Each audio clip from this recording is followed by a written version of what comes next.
Assalamualaikum warahmatullahi wabarakatuh. Alhamdulillahilladzi ja'ala al-laila wan-nahara khilfatan liman arada an yadhakkara wa arada syukura.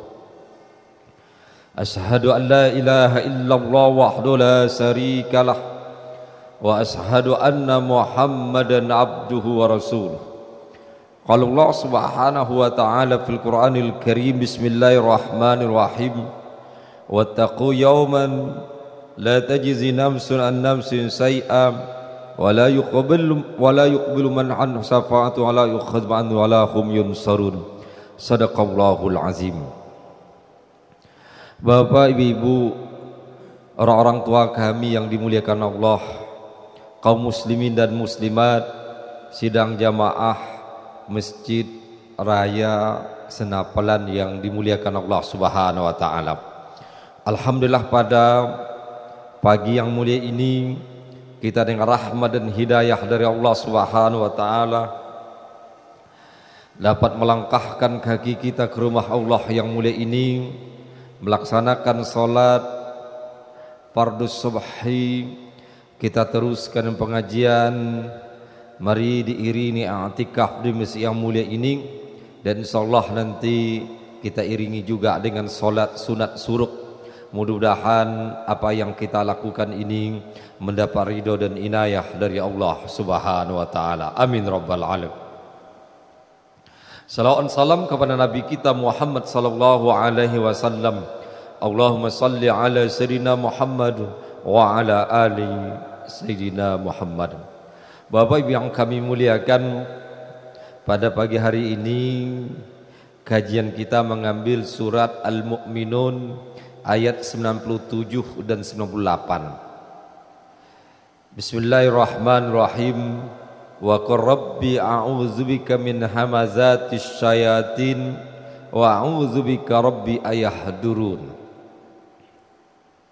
Katakanlah, aku berlindung, ya Allah, aku berlindung kepadamu dari gangguan godaan setan, dan aku berlindung kepadamu ya Allah dari kehadiran setan tersebut pada diri kami. Ayat ini Bapak Ibu yang kami muliakan, kalau kita tinggalkan kata kul, maka dimulai dengan Rabbi a'udzubika min hamazatis syayatin wa a'udzu bika rabbi ayahdurun. Ini menjadi sebuah doa. Doa berkaitan bagaimana kita bermohon kepada Allah Subhanahu wa taala, kita berlindung kepada Allah Subhanahu wa taala dari gangguan, dari godaan setan. Kemudian wa a'udzubika rabbi ayahdurun, kita juga bermohon kepada Allah dilindungi, dijauhkan dari setan itu dekat kepada kita. Ayahdurun dalam arti hadir. Kalau dilihat ini Bapak Ibu yang kami muliakan, maka dia adalah salah satu doa yang dianjurkan dibaca sebelum kita melaksanakan sholat. Memang ada di sana beberapa doa, bahkan beberapa ayat Al-Quran. Bahkan bisa kalau ada kesempatan baca ayat kursi, baca surah Al-Ikhlas, surah Al-Falaq, An-Nas gitu. Tapi di antara tersebut dianjurkan membaca ini. Kenapa diidentik kepada sholat? Dan sebenarnya bukan identik saja, tapi bisa juga berkaitan dengan kehidupan kita yang lain. Coba kita lihat Bapak Ibu yang kami muliakan.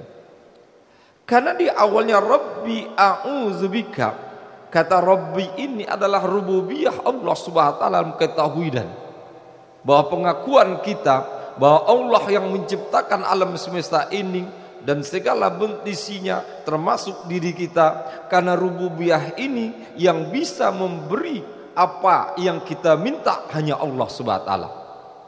Yang kita minta pertama adalah a'udzubika.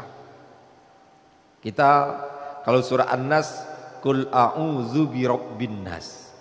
Di surah Al-Falaq, qul a'udzu birabbil falaq atau a'udzu billahi minasyaitonir rajim. Kalimat a'udzu itu biasa kita baca, atau dari kata na'uz, mungkin sifatnya kepada kami. Namun a'udzubika, aku berlindung kepadamu. Berlindung di sini Bapak Ibu yang kami muliakan, harus kita filah antara berlindung secara zahir dan berlindung secara i'tiqadi, yaitu secara batin. Kalau berlindung secara i'tiqadi itu berarti secara akidah kepada Allah SWT. Kalau salah bisa masuk perbuatan syirik. Tapi kalau berlindung secara zahir itu tidak ada kaitan syirik. Kita membawa sepeda motor disuruh pakai helm untuk melindungi kepala kita kalau jatuh tidak pecah. Itu adalah suatu keharusan, bukan sebuah perbuatan. Mengatakan saya pakai kopiah putih sajalah. Coba katanya, karena ada pernah viral itu dialog antara polisi dengan orang Madura itu. Kata polisi, kenapa kamu tidak pakai helm? Saya pakai kopiah hitam, mereka pakai kopiah hitam. Coba mana kuat, helm atau kopiah hitam? Kalau helm dilemparkan ke atas, jatuh ke bawah pecah. Kopiah ini kalau lemparkan sampai ke langit, jatuh tak pecah katanya. Itu sebenarnya logika yang terbalik. Karena hal sesuatu secara zahir silakan pakai, tidak ada. Saya sudahlah, tak perlu pakai baju anti peluru kayak gitu. Dan mungkin seorang polisi tentara tak perlu pakai anti peluru. Kalau Allah takdirkan kena peluru, kena. Kalau tidak, itu tidak dibolehkan. Kalau disuruh pakai anti peluru ya pakai, karena itu adalah secara perlindungan secara zahir, silakan, tidak ada masalah. Tapi kalau orang menghilangkan, berarti dia sudah salah dalam persoalan akidah. Kenapa? Dia takdirnya salah. Kalau Allah takdirkan pecah kepala ya pecah, kalau tidak, tak perlu pakai helm. Itu kan salah secara akidah. Maka zahir ini harus dilakukan. Tapi Anda Bapak Ibu yang kami muliakan, perlindungan secara batin, yaitu i'tiqadi akidah. Maka ayat ini mengajarkan kita kepada bahwa berlindung itu secara akidah hanya kepada Allah. A'udzubika Rabbi a'udzubika. Kalau ada orang berlindung kepada selain Allah, syirik. Dia takut diguna-guna pergi ke dukun. Kenapa pergi ke dukun? Untuk berlindung agar tidak kena guna-guna. Dia takut kena syirik, pergi ke para paranormal. Takut kepada sihir, pergi para paranormal. Dia pergi paranormal mempercayai perbuatan syirik. Dia ingin kebal, pakai jimat, gitu kan? Dia ingin naik pangkat, pakai jimat dan sebagainya. Ketika orang tersebut pergi ke dukun, pergi kepada supranatural, pergi paranormal untuk berlindung, untuk mendapatkan sesuatu, itu syirik. Itu disalahkan dalam konteks agama. Ketika takut setan dan sebagainya, cari tangkal dan sebagainya, itu juga suatu perbuatan yang salah. Maka Rasulullah SAW dalam prinsip ini sangat tegas sekali. Orang pergi ke dukun, kemudian mempercayainya, kemudian selama 40 hari 40 malam sholat tidak terima. Tapi ada juga barang siapa pergi ke dukun, kemudian mempercayainya, maka faqad kafara, dia tersulah kafir. Atau dalam hadis lain mengatakan faqad asroka, dia telah syirik. Ini persoalan akidah Bapak Ibu yang kami muliakan. Kalau mau berlindung hanya kepada Allah. Maka di sini diajar a'udzubika, ya Allah aku berlindung kepadamu saja, bukan malah. Berlindung dalam bentuk apa? Min hamazati syayatin.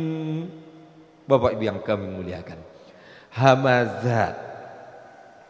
Hamazat ini kalau diterjemahkan dalam bahasa Indonesia bisa bermakna gangguan, bisa bermakna bisikan. Coba kalau contoh Bapak Ibu yang kami muliakan, di saat kita sholat,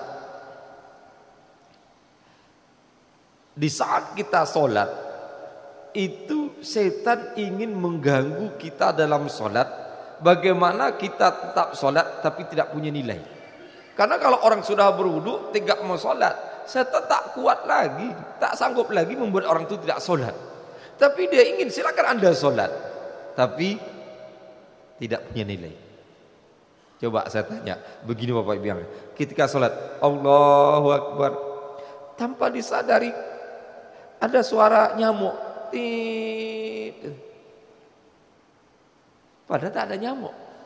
Gangguan tidak? Gangguan. Ada orang ketika sholat, di luar sholat tak ngantuk, tapi di sholat ngantuk nguap kerja. Berarti itu gangguan. Ada saya pernah jumpa juga sebelum sholat, kalau sholat luar biasa saja, tak pernah bersin. Tapi kalau belum sholat mau bersin terus kerjanya. Gangguan. Padahal tadi sebelum sholat sudah mandi, sudah bersih, pakai parfum, pakai sabun. Ketika sholat kok gatal belakang.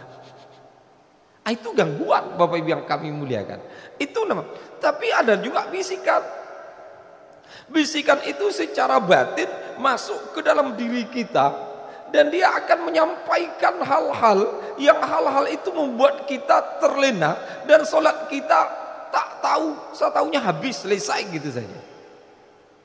Apalagi tadi sholat subuh imam panjang bacaannya, maka kalau masuk bisikan setan tidak selesai itu, tahu-tahu sudah kunut. Karena kunut pun imam rukuk ikut juga gitu. Ini Bapak Ibu yang kami muliakan, Ibnu Qayyim Al-Jauzi mengatakan apa kata? Ada 6 hal, kata Ibnu Qayyim, merupakan bisikan setan, dan kalau itu masuk dalam diri kita, maka cepatlah bersegeralah kita keluar dari bisikan tersebut. Pertama, kata Ibnu Qayyim, bisikan pertama apa? Sibuk memikirkan yang sudah terjadi. Jadi ketika sudah terjadi, masuk. Mungkin dia baru saja kecopetan, masuk tuh. Atau tadi sebelum sholat kehilangan kacamata, masuk dalam sholat. Karena sudah terjadi kan. Ketika sudah masuk dalam sholat, maka ingat, oh kacamata saya tertinggal di sini. Akhirnya apa? Dia berandai-andai. Coba kalau saya tidak begini. Coba kalau saya begini. Akhirnya apa? Laukana. Seandainya saya. Akhirnya apa? Seandai ini oleh setan diperpanjang. Akhirnya dia sholat, tapi tak ada nilai. Kata Ibnu Qayyim Al-Jauzi, kalau ini ada, buang cepat. Ini.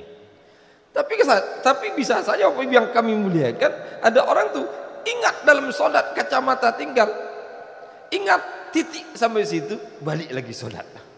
Jangan dipikirkan. Tapi kadang-kadang bisa aja ketika sholat dia cari kunci. Ada juga itu. Mana kunci saya dalam sholat? Kalau begini Bapak Ibu yang kami muliakan, ini sholat nih, cari kunci, batalkanlah sholat. Lebih baik cari kunci daripada nanti dalam sholat itu tak sholat, habis ditangkap, diambil maling di sepeda motor saya gitu. Kalau keluar dari sholat mudah saja, assalamualaikum warahmatullahi wabarakatuh, pergi. Tak usah cuk Tuhan pergi deh. Itu pertama. Kedua, kata Imam Qayyim Imam Qayyim, apakah? Memikirkan kejadian yang belum terjadi. Kalau tadi yang sudah terjadi, sekarang belum terjadi. Yang belum terjadi ini akhirnya berandai-andai. Kenapa? Nanti dia mau ke Jakarta nih, jam 9 masuk sholat. Ke Jakarta, nanti ke bandara jam sekian. Itu kan nanti pemeriksaan ini, pemeriksaan. Saya belum antigen lagi. Masuk itu dalam itu. Maka kalau ada ini Bapak Ibu yang kami muliakan, cepat buang. Tarik lagi, masuk dalam sholat. Kenapa? Itu bisikan tanpa kita sadari. bukan pikiran kita berjalan. Padahal tadi kita sambil baca, sambil mendengar bacaan imam, baca ayat, baca bacaan sholat, tapi ini melayang, itu bisikan. Yang ketiga, kata Ibnu Qayyim, memikirkan hal-hal yang keji, hal-hal yang haram. Wah ini artinya apa? Memunculkan hawa nafsu.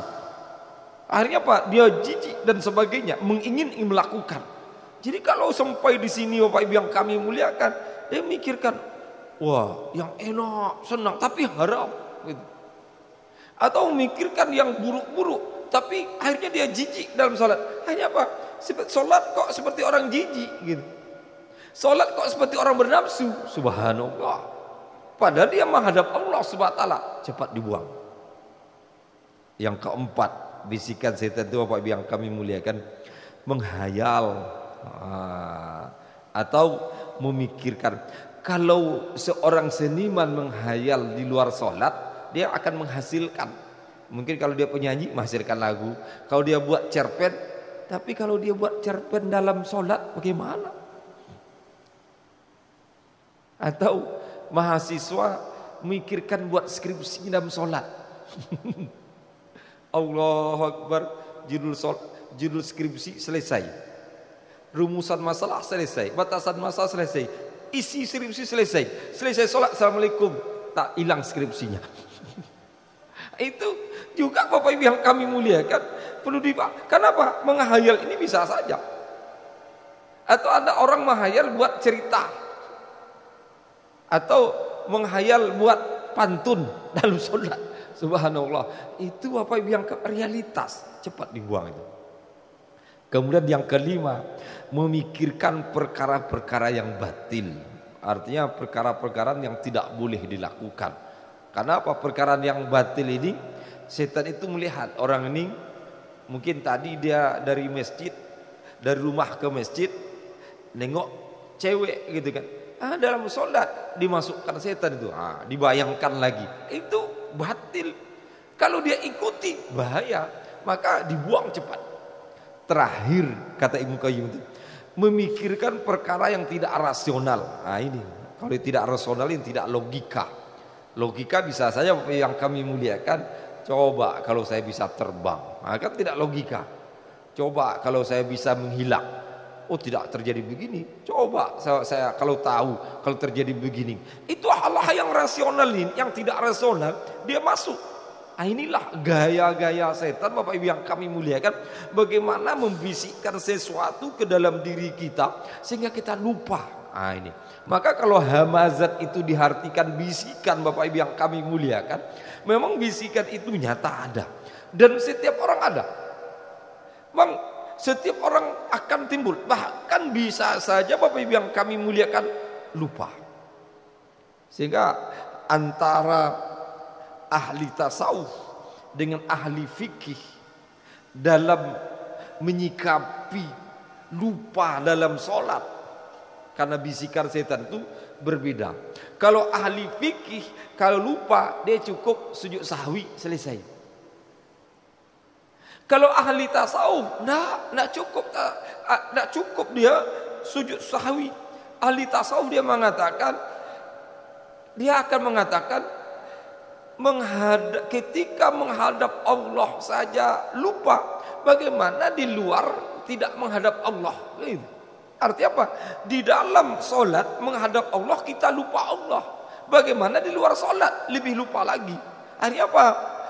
Nuktalub, artinya kita dibunuh oleh setan ketika dalam solat, tapi kita dibiarkan hidup di luar solat. Wah. Ini kalau ahli tasawuf sangat ketat. Kenapa? Dia mengatakan sama dengan Bapak Ibu yang kami muliakan, ada seorang pimpinan, di bawahnya bawahan. Di depan pimpinan lupa, seakan-akan pimpinan tak ada di depan, ngomong lantur. Saya, kamu apa? Oh ya lupa, katanya. Itu kan bahaya. Apalagi di luar depan pimpinan. Ini kalau ahli tasawuf sampai sana Bapak Ibu yang kami muliakan.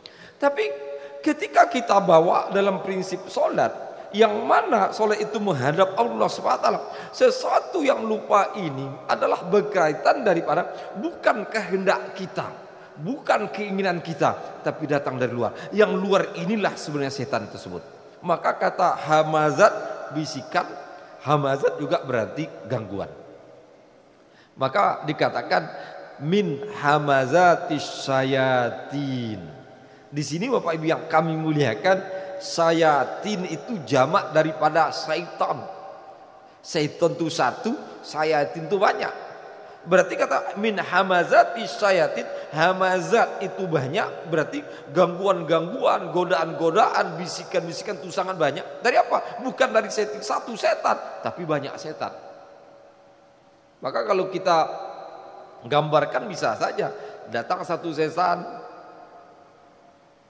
bisa kita buang, pergi dia, datang lagi satu, tak mempan, pergi dia, datang satu. Bisa saja yang kami muliakan. Maka bisa saja kita dikerumuni oleh setan, mereka ganti-gantian untuk menggoda kita, merusak solat kita.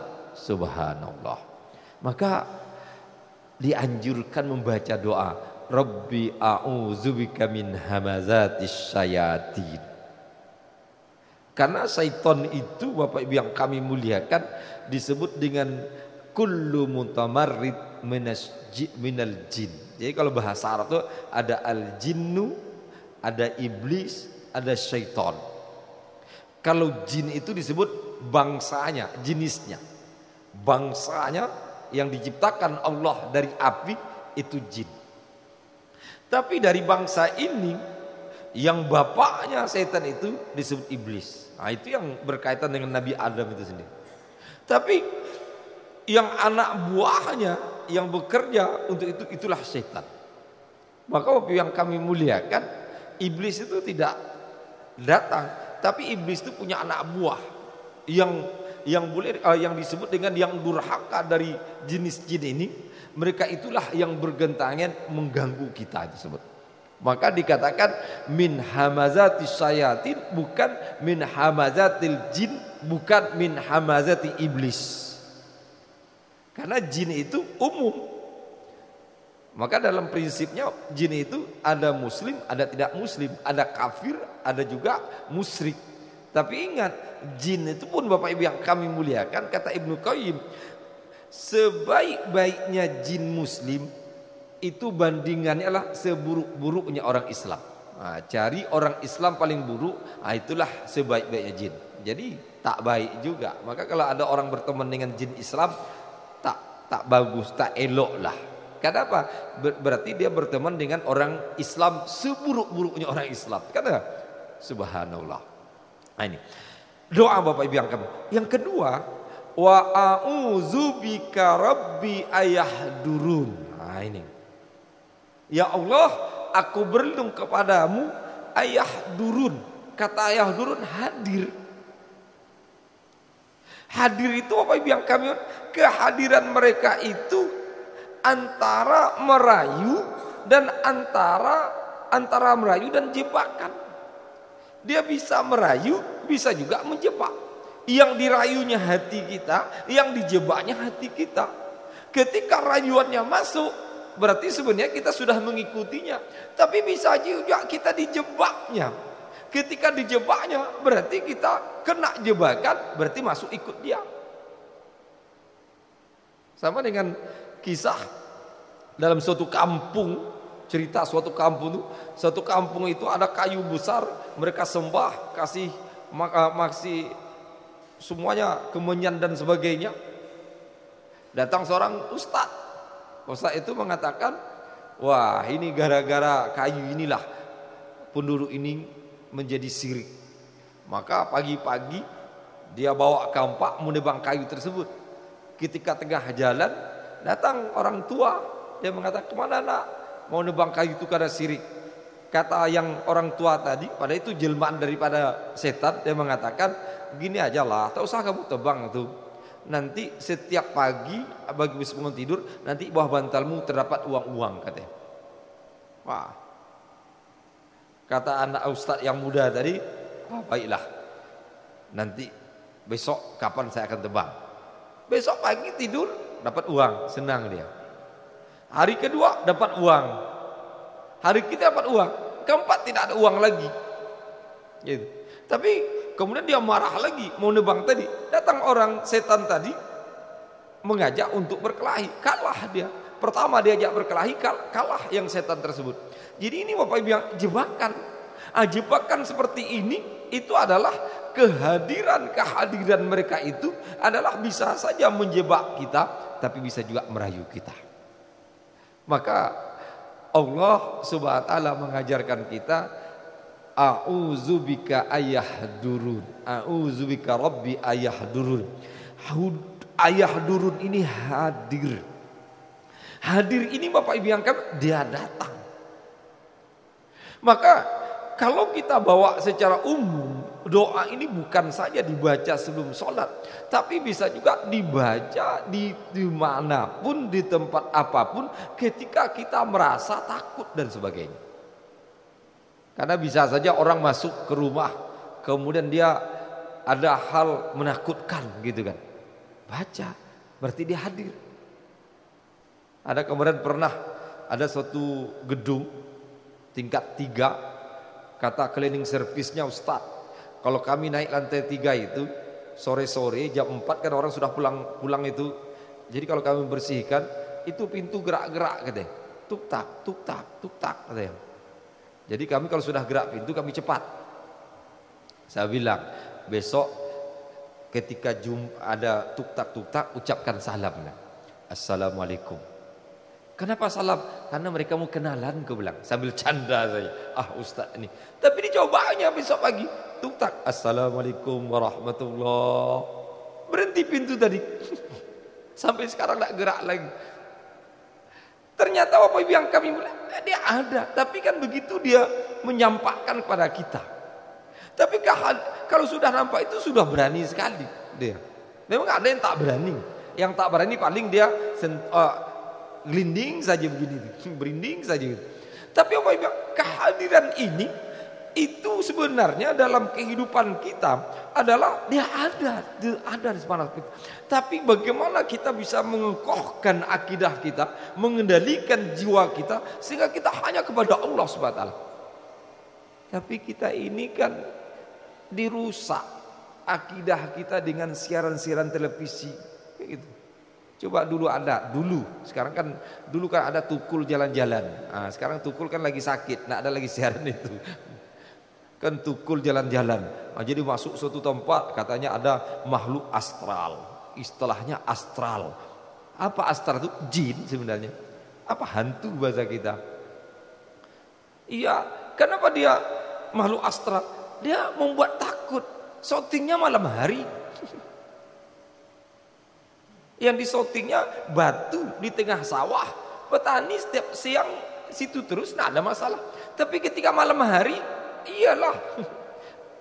Jadi di sini Bapak Ibu yang kadang di situ ada lagi acara uji nyali gitu. Padahal itu merusak akidah orang nonton. Ada yang suka nonton. Ada lagi kalau yang punya parabola itu ada siaran televisi khusus untuk hantu-hantu saja, ceritanya setan saja gitu. Itu juga kalau orang suka nonton itu akidahnya rusak, bisa rusak akidah. Pertama kali nonton enak, besok kedua enak gitu. Ketiga udah mulai kalau ada sesuatu ganjil, ini ada astral ini gitu. Jadi ini Bapak Ibu yang kami muliakan, bagi kita umat Islam hal seperti ini kita buang. Salah satu apa? Mengokohkan doa di dalam diri kita. Dengan doa tersebut kita kokoh perlindungan kita kepada Allah Subhanahu wa taala, dan makhluk-makhluk ini tidak bisa mengganggu kita dan mendekati kita. Tapi pernah kawan saya, dia tidur sebuah hotel sendirian. Dia heran juga ketika tidur kok ada seperti orang lewat. Wah, ini hotel apa ini katanya. Dia baca Al-Fatihah ini. Tidur lagi, seperti ada orang lewat. Wah, ini ada apa ini? Tapi dia punya pikiran. Diputarnya televisi, carinya siaran Arab Saudi. Kan ngaji semuanya. Dikuat-kuatnya, habis itu tak datang lagi katanya. Tapi sebenarnya ketika kita mengokohkan perlindungan kepada Allah, dia tidak akan bisa hadir. Karena salah satu a'udzubika rabbi ayahdurun, kan? Aku berlindung kepadamu ya Allah dari kehadirannya. Dia hadir itu mengganggu, hadir itu bisa aja merusak akidah kita, hadir itu bisa juga membuat kita takut. Kalau kita takut berarti akhirnya kita dicoba, kalau coba rusak akidah kita. Nauzubillah. Nah ini Bapak Ibu yang kami muliakan. Maka ketika kita di hadapan rayuan, jebakan, semua kita kembalilah kepada Allah. Sebab kalau sudah kembali kepada Allah berarti kita apa? Dengan kata a'udzubika tadi kita dijauhkan Allah. Dijauhkan Allah dari gangguannya, kemudian dijauhkan Allah dari bisikannya, kemudian juga Allah jauhkan kita dari hal-hal yang diperdayakan oleh setan daripada diri kita. Ada orang tanya, Ustaz, boleh enggak dibaca ini ketika masuk pasar? Boleh. Gitu. Memang masuk pasar ada doanya, Allahumma inni as'aluka khairaha wa khairu ma fiha wa a'udzubika min syarri wa syarri ma fiha. Ada doanya. Artinya saya memohon kepadamu kebaikan yang ada padanya, itu kan kebaikan dan kebaikan padanya, dan jauhkan saya dari keburukan dan keburukan padanya. Tapi kalau tidak baca, hafal ini boleh juga. Kenapa? Karena di pasar itu sebenarnya penuh dengan hal-hal yang di luar logika kita. Maka apa? Orang hipnotis di pasar juga. Apalagi sekarang hipnotis canggih. Canggih apa? Gininya udah kena itu. Memang kalau dalam sinetron TV itu kan hipnotisnya pakai begini-begini kan. Atau uya-kuya hipnotisnya pakai bakar gitu kan. Sekarang enggak ada begini aja. Nah hipnotis. Nah, kalau ibu-ibu kan banyak hipnotis karena tapnya. Mana gelangnya kasih, mana antingnya dibuka. Mana dompetnya habis, mana handphonenya, udah pergi orang baru sadar hilang semua. Kalau bapak gini ya, mana ATM-nya gitu. Jadi itu Bapak Ibu yang kami muliakan, dibaca boleh silakan untuk menjauhkan hal-hal yang dilarang. Kemudian sekarang hipnotis canggih lagi pakai handphone, nah itu juga. Nah, kalau pakai handphone tak usah pakai Allah Rabbi a'udzubika min hamazitas, lama kali. Kalau pakai handphone Bapak Ibu yang kami muliakan cukup baca assalamualaikum saja. Jadi karena handphone itu juga bahaya. Karena orang biasa dengan handphone halo, nah, di sana halo juga. Kalau dihipnotis bisa kena kita. Akhirnya apa? Nanti ATM kita dicuras ya. Karena pernah terjadi seorang ustadz kan enak-enak juga mengatakan ustadz kena. Udah hilang 25 juta gara-gara apa? Bapak mendapatkan mobil sekian gitu kan. Wah enak dia. Kemudian lama-lama bahas gini gitu. Apa? Mobil ini kan tidak pakai berpajak lagi, tapi kami yang memberi hadiah tidak ada untuk mengantarkannya. Maka mohonlah kirim untuk transfer untuk ekspedisi mobil ini. Insya Allah kalau Bapak transfer pagi ini, sore mobil. Saya bilang tak masuk akal, bilang sama Ustaz tuh. Mobil itu Jakarta kok masuk datang Ustaz. Enggak tahu, waktu itu saya logis aja katanya. Ayo pergi ke kirim, pertama kali minta 10 juta, kirim 10 juta. Teleponnya lagi masih kurang, kirim 5 juta. Masih kurang, pokoknya sampai 3 kali habis 25 juta. Masuk ke 4 kali baru sadar. Apa ini gitu. Baru cerita aku bilang. Subhanallah, caranya mudah saja, ucap assalamualaikum. Itu, assalamualaikum warahmatullahi wabarakatuh. Kalau di sana jawab salam, berarti orang Islam, enggak? Kalau di sana jawabnya selamat pagi, selamat sore, berarti tak Islam. Selesai. Tapi kalau orang itu mau melakukan sesuatu, kalau kita mengucap salam, mikir itu. Kenapa? Salam ini sudah menjadi deteksi, pendeteksi. Kemudian salam ini juga sudah menjadi pelindung. Subhanallah. Jadi, tapi kalau bisa baca Rabbi a'udzubika baru assalamualaikum, mati dia. Ini Bapak Ibu yang kami muliakan. Kenapa? Hidup kita secara realita ini adalah bagian yang dimana bagian secara zohir juga tidak bisa dipisahkan bagian secara batin.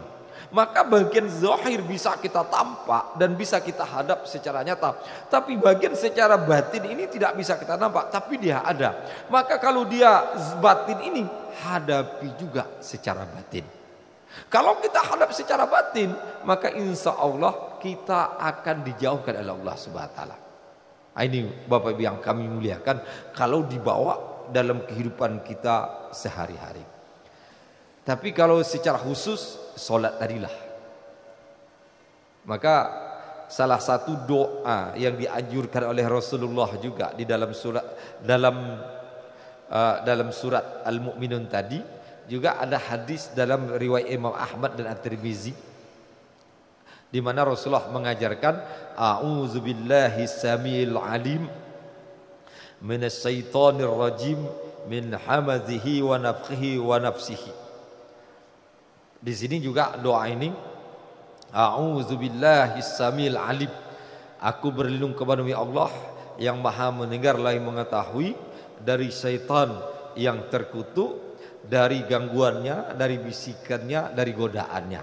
Itu juga dianjurkan oleh Rasulullah untuk dibaca. Tapi sebenarnya Bapak yang kami muliakan, membaca yang hadis tadi silakan, gitu, yang hafal. Membaca dari dalam Al-Quran, maksur Al-Quran silakan. Tapi kalau biasa membaca surat Mu'awwazatain, surah Al-Ikhlas, Al-Falaq, An-Nas, silakan. Tapi kadang-kadang kan kita kan terlambat, imam sudah takbir, kalau baca panjang-panjang terlambat gitu. Maka baca yang pendek gitu. Tapi kalau kita sempat membaca, Bapak Ibu yang kami muliakan, silakan baca 2 atau 3 kali, itu lebih bagus. Maka sebenarnya disinilah sebenarnya fadilah kita cepat berdiri sebelum imam itu takbir, gitu. Maka fadilahnya ketika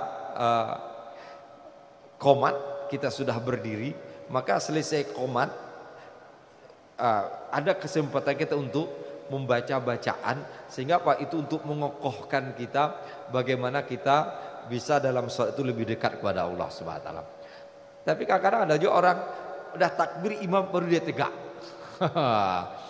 Apalagi kadang-kadang bulan Ramadan, habis makan kan dah kenyang, aduh kenyang, tunggu imam dulu.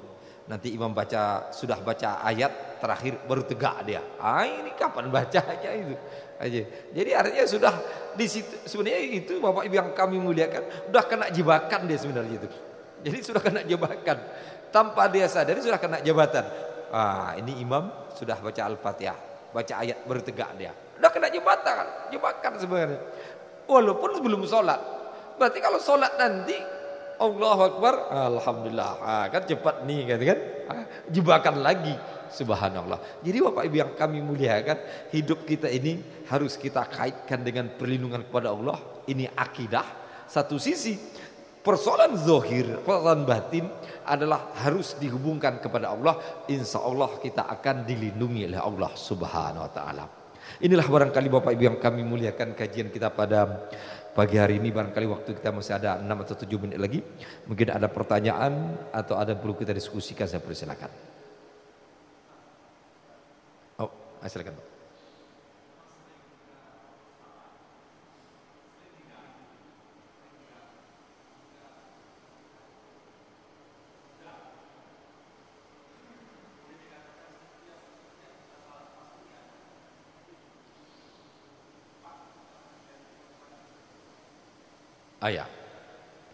Memang gangguan ini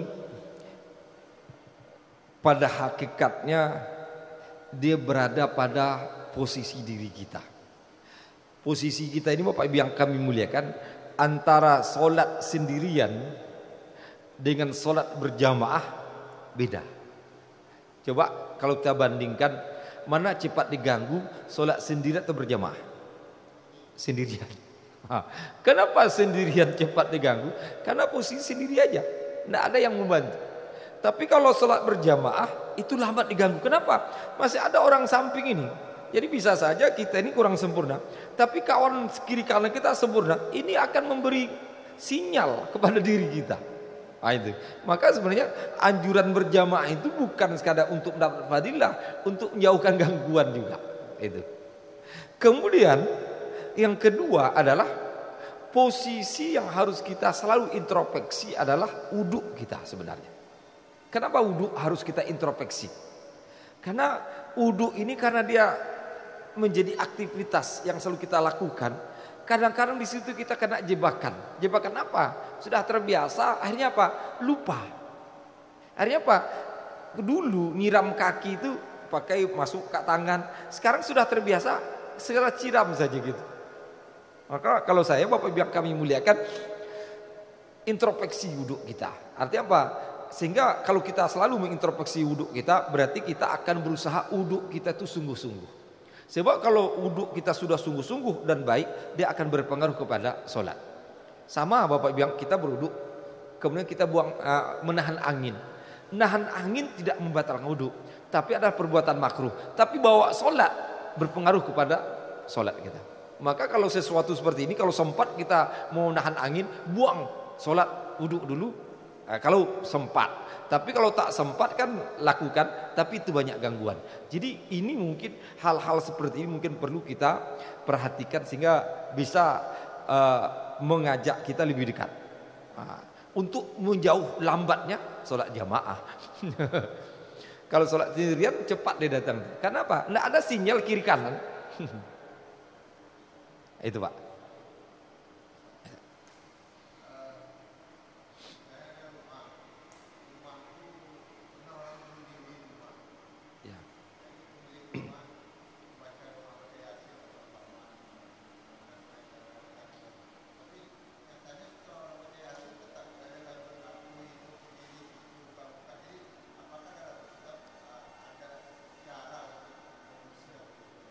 Ya. Semua Pak yang kami muliakan, kita ini kan ada yang mendamping kita namanya korin. Jadi jin korin. Jadi semenjak kita lahir dia korin. Jin korin ini dialah salah satu jin yang bisa menyerupai kita setelah kita meninggal dunia. Kemudian umurnya lebih panjang daripada umur kita. Maka kalau ada orang meninggal dunia atau bunuh diri, kemudian ada gangguan, itu jin korinnya yang mengganggu. Tapi oleh kita disebut ruh penasaran. Jadi ketika ada keyakinan ruh penasaran, kemudian dibawa lagi baca Yasin, itu seakan-akan kita mempercayai dia ada. Memang dia ada, tapi meyakini dia punya kekuatan. Ketika kita meyakini kekuatan, dia tambah kuat. Ketika dia tambah kuat, berarti dia akan sewenang-wenang kepada kita. Maka sebenarnya baca Yasin itu sebenarnya harus diluruskan niat pertama kali. Tapi kalau sudah mengajak orang baca Yasin, kasih makan, itu menguatkan posisi dia sebenarnya. Wah, ini orang tuh percaya nih, saya ada nih. Mereka percaya nih, mereka takut, kan dia akan takut lagi merusak. Besoknya bukan lagi baca Yasin, bawa kemenyan lagi. Itu kan. Ini yang bahaya. Maka sebenarnya kalau kita meyakini kepada Allah Subhanahu wa taala, tak usah melakukan seperti itu. Pertama, kita baca doa ini. Kedua, kalau kita mengokohkan baca surah Al-Baqarah. Sebenarnya dalam sebuah riwayat itu Rasulullah pernah menganjurkan membaca surah Al-Baqarah dari awal sampai akhir. Itu bisa membuat setan itu hilang, lari. Karena ada pengalaman, ini pengalaman saya sebenarnya. Pengalaman saya waktu di Mesir. Di Mesir itu ada rumah kos. Rumah kos itu ada 2 kamar. Itu yang berani tingkos itu paling sebulan keluar. Kenapa Bapak Ibu yang kami muliakan? Kalau nanti tidur di kamar, bangunnya di dapur. Ada tidur di kamar, bangunnya kamar mandi.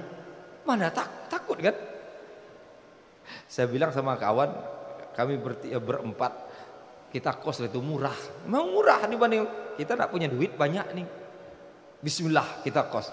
Jadi masuk kita bersihkan, kita baca surah Al-Baqarah. Pokoknya dari pagi itu kami usahakan baca Al-Baqarah sampai sore. Capek, istirahat capek. Malamnya tetap kami tidur di atas tempat tidur, tidak ada ganggu. Artinya apa? Kalau kita sudah kembali kepada Allah dan yakin, insya Allah tak ada. Termasuk itu, ini rumah nih, angker nih. Sebenarnya angker itu karena yakin kita angker. Gitu. Ada gangguan, yakin kita ada gangguan. Ketika kita yakin gangguan, itulah dia yang jadi kuat. Tapi kalau tidak kita yakin, artinya dia tidak akan berani. Itu Bapak, maka kokohkan dan kembali kepada Allah. Itu Pak.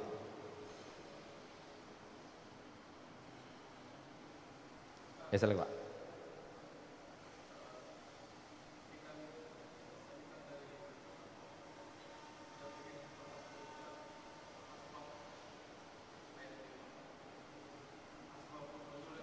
Gitu.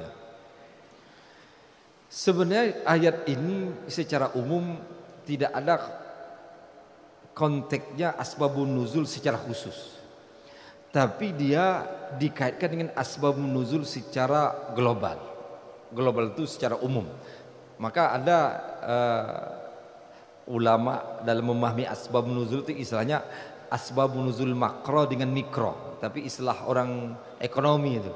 Tapi kalau katanya, kalau asbab nuzul mikro itu ada hadis, ada riwayat yang mengatakan. Ada asbab nuzul makro secara umum.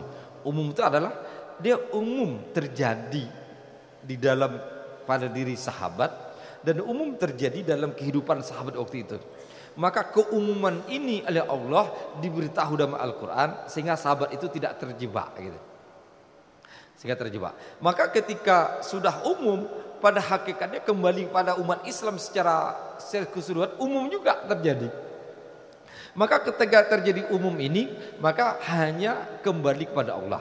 Maka sebenarnya Al-Quran dengan Al-Quran sebagai firman Allah atau sebagai kalam Allah ini, dia tidak berdiri sendiri, tapi dia berdiri dengan ilahiyah itu sendiri. Dan Al-Quran itu sendiri tidak berdiri dengan surat ayat, tapi dia juga berdiri dengan huruf demi huruf. Maka huruf demi huruf, kalimat demi kalimat, ayat demi ayat, surat demi surat pada hakikatnya bersatu, dan di situ adalah kekokohan nur ilahi diletakkan di situ. Maka ketika kita membaca, tentu di situ ada ruh cahaya ilahi yang akan mengokohkan keimanan kita. Itu Pak.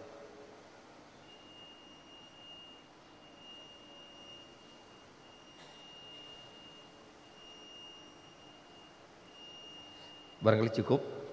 Baiklah Bapak Ibu yang kami muliakan, demikianlah kajian kita pada pagi hari ini. Mudah-mudahan apa yang kita kaji mendapat ridho dan inayah dari Allah Subhanahu wa taala. Sebelumnya mari kita tutup dengan doa. Sebelum kita berdoa, kita baca Al-Fatihah untuk Bapak dan Ibu kita. Bapak dan Ibu kita baik yang telah mendahului kita atau yang masih hidup bersama kita. Ala haziniyah naqra'u Al-Fatihah. A'udzubillahi minasyaitonir rajim. Bismillahirrahmanirrahim. Alhamdulillah Rabbil Alamin Ar-Rahmanir Rahim Maliki Yaumiddin Iyyaka na'budu wa iyyaka nasta'in ihdinas siratal mustaqim siratal ladzina an'amta 'alaihim ghairil maghdubi 'alaihim amin. A'udzu billahi minasyaitonir rajim. Bismillahirrahmanir rahim. Alhamdulillahi Rabbil Alamin hamdan yu'afi wa kafi mazidah.